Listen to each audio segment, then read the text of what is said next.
Hey everyone, this is your host, Anthony Avina on Avina Vlogs, and I got a brand new review for you guys. This weekend was the highly anticipated release of Batman v Superman: Dawn of Justice. I went and saw it on opening day. I've already posted the written review, but I thought I would share with you guys my response video format. So, there's been a lot of talk about this film. There's been good talk, there's been bad talk. The critics have not been kind to this film, but there are a lot of people like myself who actually really enjoyed it, and I want to do this review for them because this film, I think, I think this film suffered from a bad image going into it from the critics, and I think sometimes when people have a certain image after that of a film, it kind of clouds how they view the film afterwards, even though they never saw it before themselves. So if you guys are questioning whether you should see it or don't know how to feel about it if you have seen it, I'm going to give you guys my thoughts and opinions on it. So here's my opinion on Batman v Superman: Dawn of Justice. This is a spoiler-free review, so I will not be going into any of the big plot twists or anything like that. If you guys want a spoiler review or just want to have a spoiler discussion about some of the plot twists, leave your comments down below and let me know. But here we go. Okay, so a quick recap of the film. Batman v Superman: Dawn of Justice is about Batman, played by Ben Affleck. His real name Bruce Wayne in the film, and he is a battle-hardened Batman. You know, everyone knows the story of Bruce Wayne's parents, and what's really refreshing about this film is Bruce Wayne's tragedy that makes him into Batman is not explored over the course of like a half-hour backstory. You know, it's actually the opening credits, because at this point I think everyone pretty much knows Bruce Wayne's origin story. He witnesses the destruction of Metropolis firsthand, sees how powerful Superman is, and after many years as Batman, seeing a lot of stuff and seeing what people are capable of, he views Superman as a possible threat. So he begins investigating and looking for a way to bring Superman down, because he thinks he has the power to destroy the whole human race. Meanwhile, the world is kind of torn between Superman, who only wants to help people and do good, and they see him as their hero, and then there's the rest of the world who feels what Batman feels, that he is a threat, that he causes more harm than good. And so the film is actually an interesting look at some of the issues people took up with the first film, Man of Steel. It's almost like a letter to those people who had a problem with Man of Steel and say, okay, you didn't like this, so we're going to explore it in this film. Which is really interesting, and I think really something that was needed to address the fears that people had about the first film. I loved the first film, but I know a lot of other people had problems with it. So, and so the film is pretty much a power struggle between these two heroes who don't agree with each other. Superman views Batman as a vigilante who, you know, is more interested in fear and causing pain than actually, you know, inspiring people. And so the two clash a lot. And meanwhile, while they're fighting, a darker evil is rising, with Lex Luthor leading the charge, and you know, a lot goes on in the film that makes it obvious that he and his plans are the real threat that they should have been worrying about the whole time. And of course, throughout the film, we're introduced to Wonder Woman, and we get little brief glimpses of other possible heroes who will be introduced in Justice League. That's the film's plotline without getting too spoilery. I don't want to get too much detail about that, but I will say that the film was incredible. I can't find a fault with it personally. I know a lot of critics And people are complaining that they thought the pacing was too long and that they fit too much into it.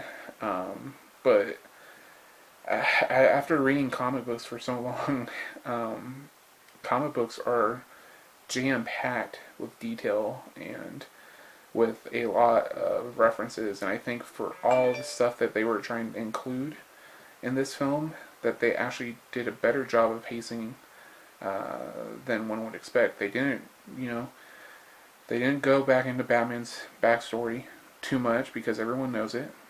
We all know Superman's backstory because of Man of Steel now, for those of you who didn't know before. And this was more about establishing the present than dwelling on the past, which was really interesting. And, you know, it's funny, people always want something to complain about. If the film was like an hour and a half instead of 2.5 hours, and they focused more on just the fight scenes and stuff, then people would be saying it was too much of a knuckle-dragging brawler kind of movie. The guy's guy kind of movie, and not enough character building. But because they did build character, because they were establishing a universe, which takes time, which takes backstory, or not backstory, but, you know, story development over time, now people want to complain about pacing. But, you know, it's funny because the stuff that they did include that people thought was too much, they were brief glimpses, you know, and if you're really paying attention to the film, I think it's not as difficult to follow as people might think.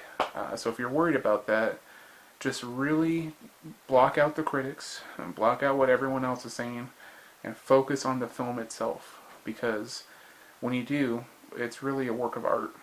I gotta say, Gal Gadot, or is it Gal Gadot? I don't know how to pronounce her last name, but she is amazing. She definitely steals the show. Ben Affleck is a great Batman, probably my favorite Batman ever now. I can't picture anyone else being Batman, personally. But Gal Gadot was probably the Wonder Woman I think everyone needed.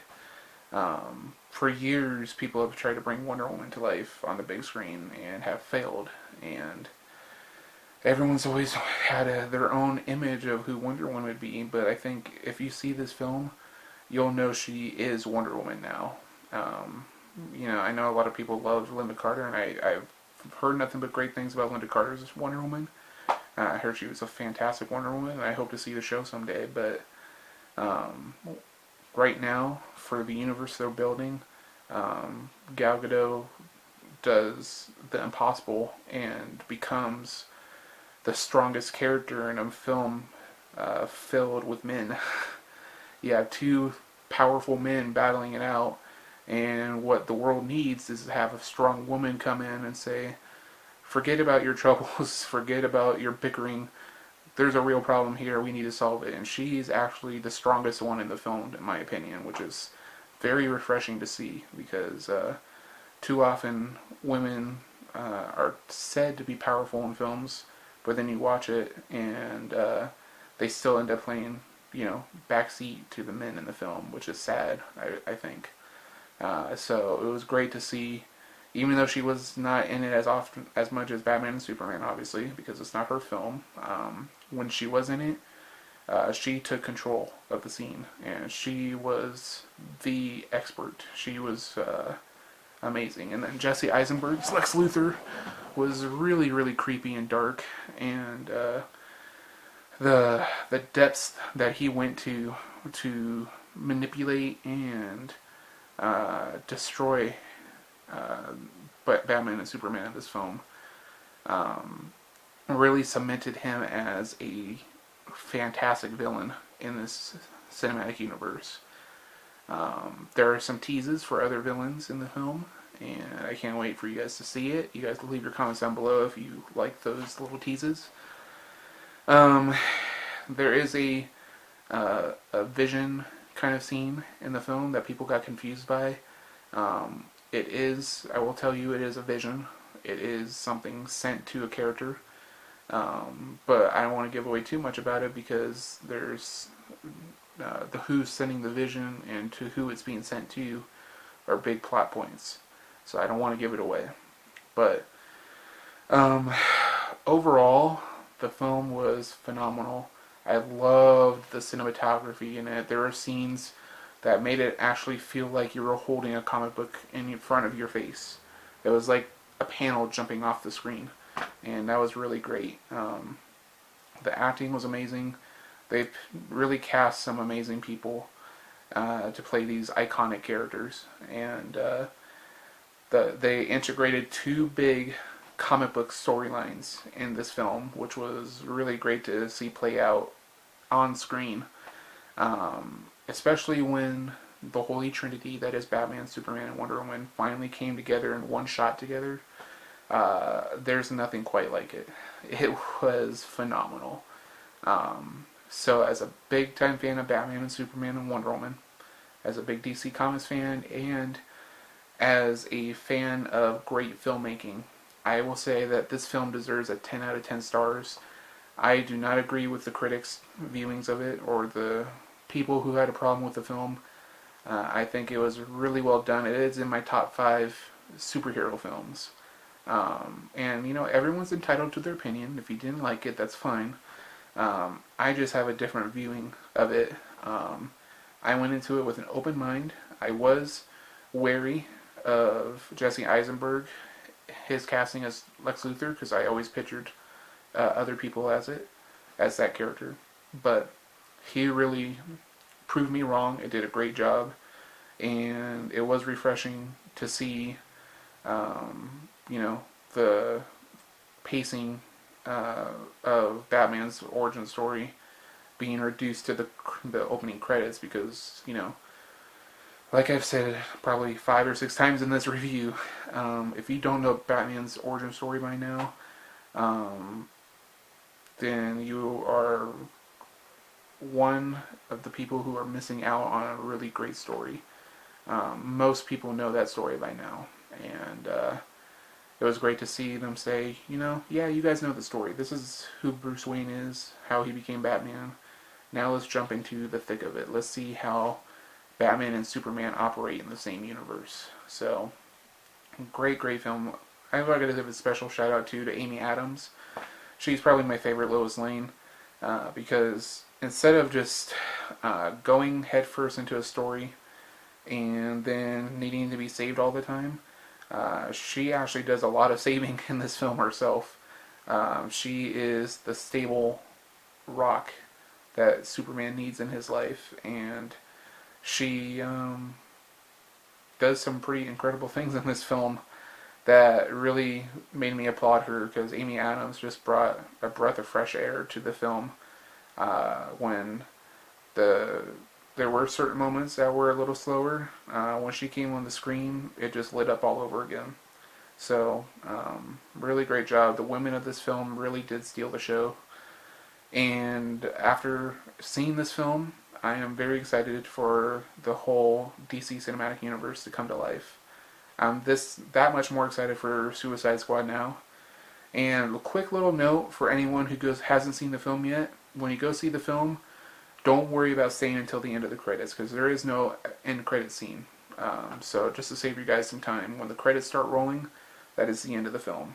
So, alright guys, those were my thoughts and opinions on Batman v Superman Dawn of Justice. That was my spoiler-free review. In the comments below, you can let me know what you thought of Batman v Superman Dawn of Justice.